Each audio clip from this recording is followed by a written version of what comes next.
When I was younger, I was loving as hell. I still am, but it was somehow different back then. Innocent is the best way I can describe it. Some might say I might have been too much. I think I saw something beautiful in people and wanted them to feel seen and understood. Somewhere deep down in my actions, I also wanted the approval of those around me and wanted to feel loved in return, which is where part of my people-pleasing came through. In my mid-teens, I had finally found a group of friends who I could trust. I was spending so much of my time with them, getting high and talking about all the things we'd do in life. This went on for a few years, and eventually, after some events, the group ended up splitting. I tried my best to keep up with those who I vibe with most, and over time, I developed feelings for one of them, which at first didn't work out, and then it did, and in the end, it felt more broken than it ever was. At that time, I was around the age of 18. I thought that by giving so much of myself to others, by loving them as much as possible, trying to be there for what they needed, and even at times neglect my own needs and feelings, they would feel understood, cared for, and would also be there for me when I needed them too. I think I was very disappointed when some of these relationships didn't work out. Maybe my expectations were too high, and in the end, I truly saw them for who they were. Not by what they were saying, but rather with what they were doing. I guess everyone was dealing with their own shit. As a result, I lost friends, which for years I thought were incredibly valuable. It felt like they were all I had. In that period, I was very hurt. As you can imagine, I also didn't really know exactly what to do with my life. I hated school, and I knew that I was never going back after graduation. Fuck that. What I knew is that I liked photography and filmmaking, and wanted to do more of it. So I decided to keep the very few friends which I trusted around me, but put a lot more of my time and focus into my interests. Things I thought that could never go away and that you could continue building on. That made me move to Berlin and chase my dreams, to build a life of my own. I was so hungry to meet the world and meet people outside of the bowl that was the island that I grew up on. But I also realized that because I didn't go to school, I had to work. Work was the only answer to build something stable for myself in the future. So I filled up all of my time with it. I felt like I finally had control over something, and it became my life's mission, to share my vision and art with the world. In the first years that I had moved to the city, I made some friends. Few, but really good ones. We were all young and still so hungry to build something for ourselves. There was that mutual respect and understanding that if someone wasn't available, then that's completely okay. We were all in the same mission, in a way. It's why we all had moved to this crazy city, to be free and chase our dreams. Along the way, I was also learning more about myself and the person who I am. I would say that people mostly describe introverts as people who are charged by themselves, and extroverts as those who are charged by spending time with others. By that definition, I was pretty certain that I was introverted. New social interactions made me shy and uncomfortable, and I was so much more cozy being at home, working on my stuff that I liked, recharging, and spending time with myself. I think I really did learn to be alone. I kind of had to, based on previous events.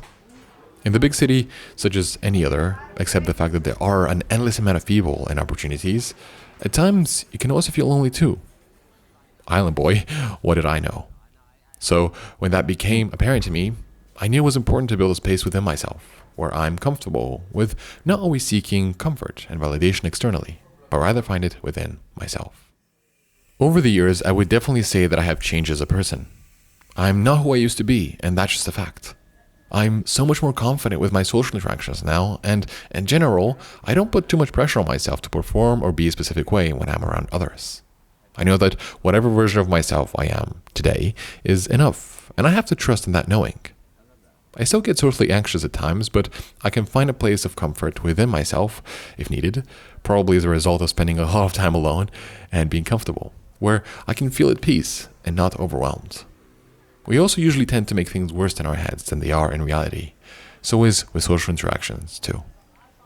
As I get older though, I start to crave more of that human connection, and it's something that happened that made the tables turn.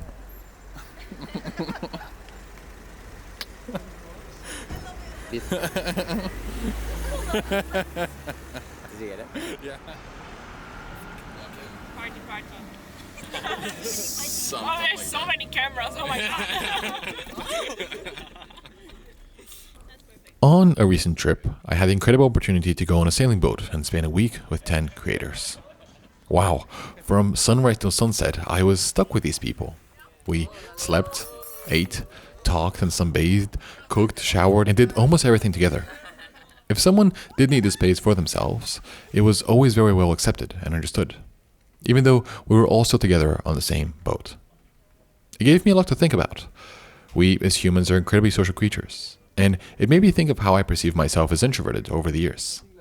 Not all of us were completely socially lubricated. I would say some more quiet than others, but by the end of the trip, through everyone's openness, we all became close and talked about personal things that you'd only talk about to your closest friends. It was a special group of people. I acknowledge that.